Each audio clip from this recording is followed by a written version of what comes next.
à tous, aujourd'hui on se retrouve pour une seconde vidéo sur les guides, mais cette fois-ci une personne m'a posé une question et j'avais envie d'y répondre.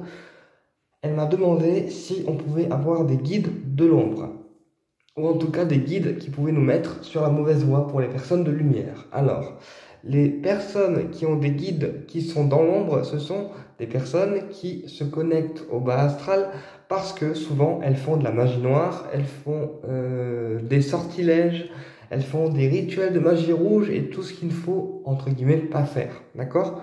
Puisque la magie rouge, comme je le rappelle, c'est considéré comme de la magie noire parce que on attire la personne qu'on souhaite attirer vers nous et on la force à tomber amoureux de nous. Donc quelque part, la magie rouge, c'est un dérivé de la magie noire.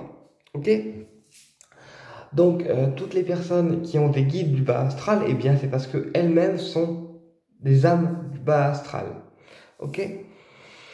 Et on me posait aussi la question de savoir si les guides du bas astral pouvaient détourner les personnes de lumière. Alors oui, c'est possible que le bas astral mette à l'épreuve les thérapeutes de lumière comme moi ou comme d'autres, parce que le but du bas astral, c'est de faire régner en fait leur monde à eux et d'écraser en fait les personnes de lumière et de les déstabiliser.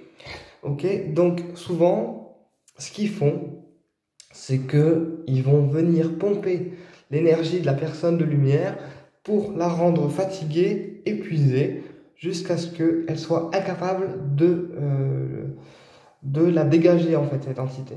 Ok? Ou alors, deuxième solution, ils peuvent aussi attaquer les personnes de lumière par les rêves. Je prends un exemple. Une personne de lumière qui a la phobie des araignées, d'accord, ou des oiseaux comme moi je peux avoir, eh ben, le bas astral va envoyer plein de rêves avec des projections d'araignées ou d'oiseaux dedans. D'accord? Pourquoi? Pour faire peur à la personne de lumière et la mettre face à ses plus grandes peurs dans son rêve. Déjà, l'attaque par le rêve, c'est une forme de déstabilisation, en fait, du bas astral. Ok? Donc oui, il est possible que des personnes de lumière soient déstabilisées par du bas astral, et oui, il est possible que le bas astral mette les personnes de lumière sur la mauvaise voie. Comment on peut le savoir? Alors, on peut le savoir parce que, en fait, quand le bas astral va nous attaquer de différentes façons, on va sentir que ce qui se passe dans notre vie n'est pas aligné avec la vraie personne qu'on est, d'accord? C'est-à-dire que les événements qui vont se passer, ils vont pas être alignés du tout avec ce que vous voulez. Ok? Et donc déjà là, c'est considéré comme une attaque du bas astral et c'est un signe qui vous met sur la mauvaise voie, d'accord? De manière consciente. Ok? Comment on peut dégager le bas astral? Alors, tout simplement, en suivant ma formation de dégagement, puisque je suis thérapeute et dégageur et passeur d'âme, d'accord? Donc j'ai la capacité de dégager les entités et de faire passer les âmes errantes dans l'astral. Donc en suivant une formation de dégagement, on peut tout à fait être capable de dégager une entité du bas astral et du coup détourner en fait les attaques qui nous sont envoyées, d'accord? Je conseille cette formation à toutes les personnes de lumière qui sont désireuses de contourner l'ombre. D'accord? Ensuite, comment l'ombre, elle peut nous attaquer? Tout simplement, en fait, quand on dort, ils peuvent venir sur nous et nous provoquer une paralysie du sommeil. D'accord? Ça veut dire qu'on est enfermé dans un espèce de grand vortex de bas astral et que la personne est incapable de bouger puisque l'entité comprime son énergie par le ventre. Et du coup, la personne, elle appelle à l'aide l'archange Michael dans sa tête mentalement, mais elle ne peut plus bouger du tout. Ok? Donc ça veut dire que le bas astral essaye de vous déstabiliser. D'accord? Voilà. Donc oui, le bas astral peut attaquer les personnes de lumière, mais avec la formation de dégagement ou la formation des rayons sacrés, on peut très bien dégager une entité du bas astral et puis la renvoyer dans son plan d'existence d'origine. Voilà. Ensuite, qu'est-ce qu'on me posait comme question aussi?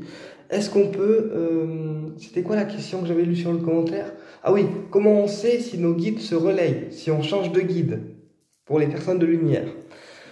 Alors, pour les personnes de lumière, on sait qu'on change de guide parce que déjà, il y a un éveil spirituel qui se fait en nous, d'accord? Et puis, quand le changement de guide se fait, eh ben, on se sent souvent très fatigué parce que en fait, le taux vibratoire de la personne, il monte en puissance selon les guides avec lesquels elle est en train de changer.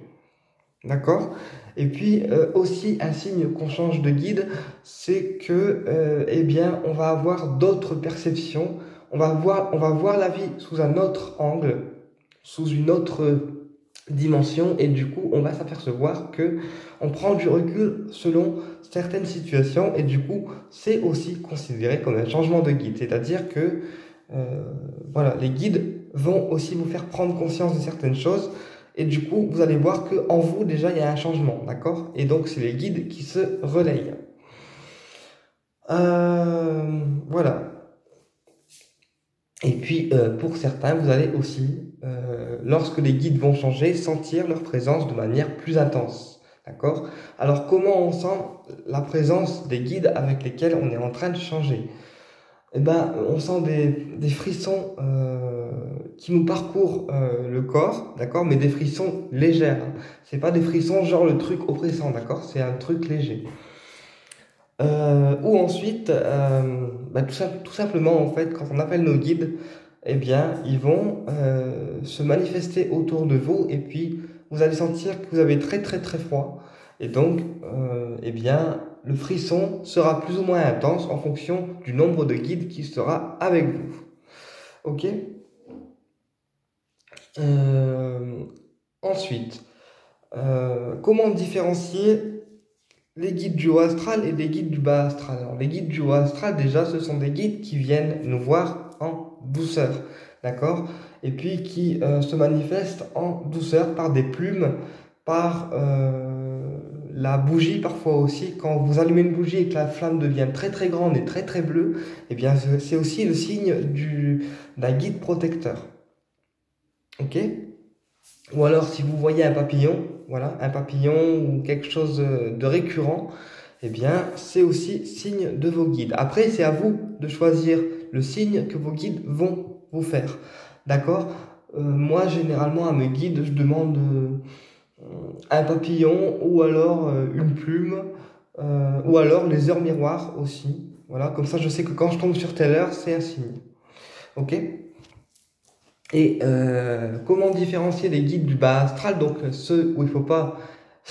les guides du bas astral, eh bien, ce sont des créatures qui vont venir à vous, qui vont faire du bruit dans les pièces, et puis qui vont avoir une énergie assez oppressante, voilà, comme l'impression que vous êtes surveillé, par exemple. Et puis vous allez sentir dans votre corps qu'il y a un truc qui ne va pas. Et pour certains aussi, comme moi, quand le bas astral est près de moi, eh bien, je sens des brûlures au bras, d'accord? Ou alors des petits pics au bout de mes doigts qui sont aussi des larves du bas astral qui viennent me piquer les doigts. Voilà, donc ça, c'est aussi comment moi je les ressens en fait. Mais les entités du bas astral, ce ne sont pas des guides, ce sont des créatures qui sont là pour foutre le bordel, d'accord? Et on les ressent parce que leur énergie, elle est beaucoup plus oppressante que des guides de lumière. Parce que ils sont très oppressants, ils sont très imposants aussi. Et puis je vous dis, vous allez sentir dans votre corps qu'il y a un truc qui se balade. Vous allez sentir qu'il y a une lourdeur au niveau du corps, du dos, de la tête, du ventre, des jambes, des douleurs qui sont inexpliquées. Par exemple, une personne qui est malade et qui ne trouve pas la cause de sa maladie. Voilà. Ça aussi, c'est signe que le bas astral est en train d'intervenir sur vous et de vous envoyer des trucs. Ok? Et puis, ils peuvent aussi vous envoyer des sorts de magie noire parce que le bas astral, voilà, c'est le bas astral, quoi. Et ils peuvent aussi lire dans vos pensées, c'est-à-dire que le bas astral, les guides les plus bas du bas astral, eh bien, ça s'appelle les abyssaux, d'accord? Les abyssaux qui ont la capacité de lire dans vos pensées et du coup de trouver vos failles en fait, ok? Tandis que les guides de lumière, comme les archanges, comme les anges, comme les maîtres ascensionnés et d'autres guides protecteurs, ils vont lire dans vos pensées, mais pour vous aider, d'accord? Pour vous aider, vous rassurer, vous apaiser et vous dire, ok, on est là, t'es pas tout seul.